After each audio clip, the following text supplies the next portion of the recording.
30% of your workforce is going to be contingent by 2020. Some of you are already there, some of you have more right now. It's gone backwards on me, but it's okay. The opportunity right now is for you to look at the employee value propositions that you've created and to start thinking about your contingent workforce population and thinking about how are you going to look at attracting the future workers, the future contingent population, and what investment you're putting into your branding and your employer branding, and thinking about it for that 20 to 30% or more of your population and looking to attract them. There needs to be a better awareness out there in the contingent market of your employer brand.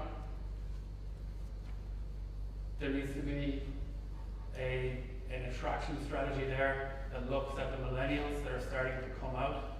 We know that 70% of the future workforce is going to be millennials. They are skilled candidates. They want to choose your brand, but they want to consume it. So they're going to behave like a consumer. They've grown up in social media. They're not looking for an employer for the long term. They're looking for that role that's going to be able to deliver something to them in the next 12, 18 months. They've been classified in the past as selfish. They're not selfish. They're looking to see, where will I be in 12 months? What is this role going to give to me? And what is the future for me after I complete this position?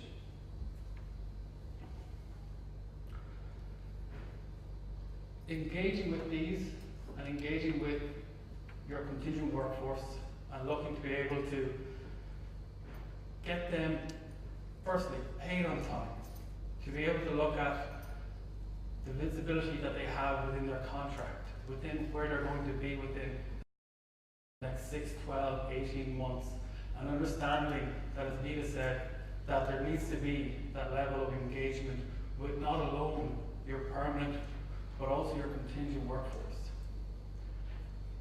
We have seen in the past that where those levels of engagement, and they're quite simple, that there is over 90% of satisfaction levels among contingent workforce populations with the assignment that they've had because of the simple things, because of the way that they've been treated, because of the way that, by their agencies, by their suppliers, by your outsourcing providers. But they've bought into the brand. They've looked upon it to say to themselves that I want to work in an environment that gives me the opportunity for myself in the future. I don't necessarily want to work there for a long time, but I want to be able to have that opportunity to get something out of my position so that that enables me to move on to my next role.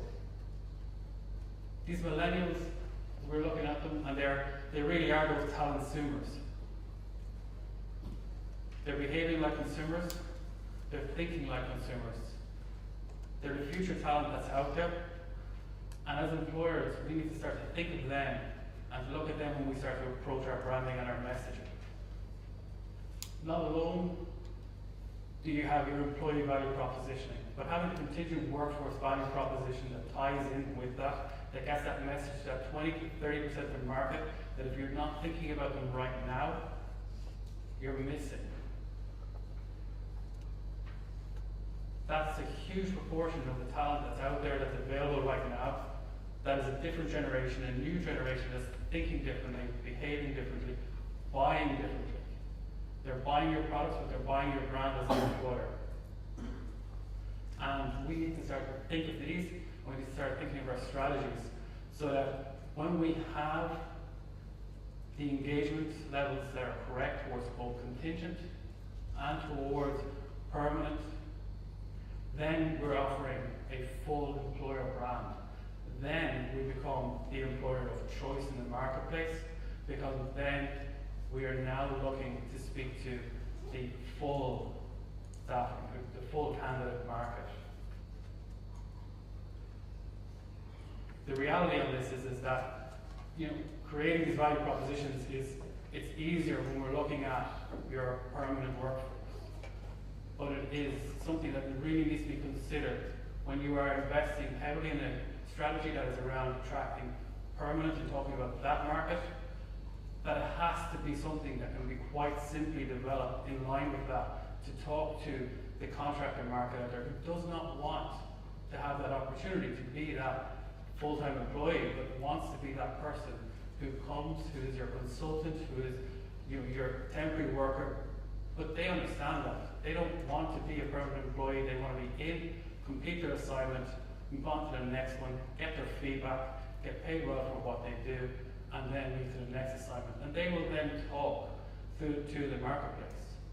So when we heard about the feedback that comes back from interviews from when you're doing your permanent hires, it's the same in the contingent market. The experience of, regardless of what avenue you engage your contingent workforce from, should be the same experience.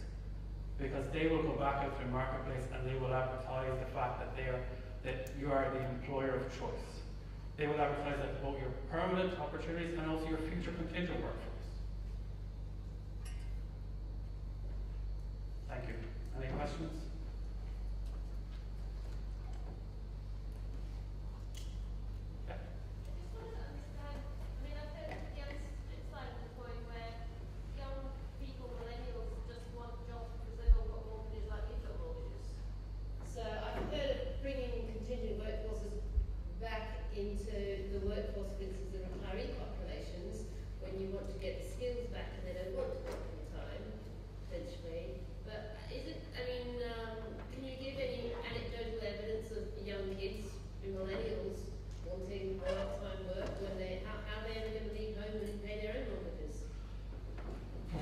Tough question.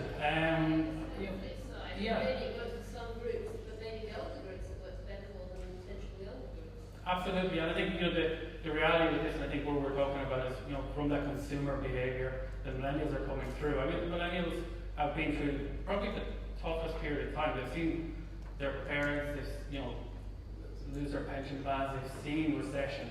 They're coming out of it, and yes, some of them do want to get onto that property level. But the reality of it is that their behaviour is not around the career for life anymore. Their behaviour is going to be around, I want to get in, I want to learn, I want to get something from this, and I want to be able to map my career. So if that's in the first 10 years that I have to work in these 5 companies, that's what we're seeing as their behaviours. But they are definitely, they are not looking for what our parents look for, becoming a teacher, getting in, having that 20, 30-year career. They're looking potentially to change their careers halfway through and maybe have 2 or 3 different types of careers altogether. An argument could be, this isn't their choice. So the reality that long-term careers just don't exist.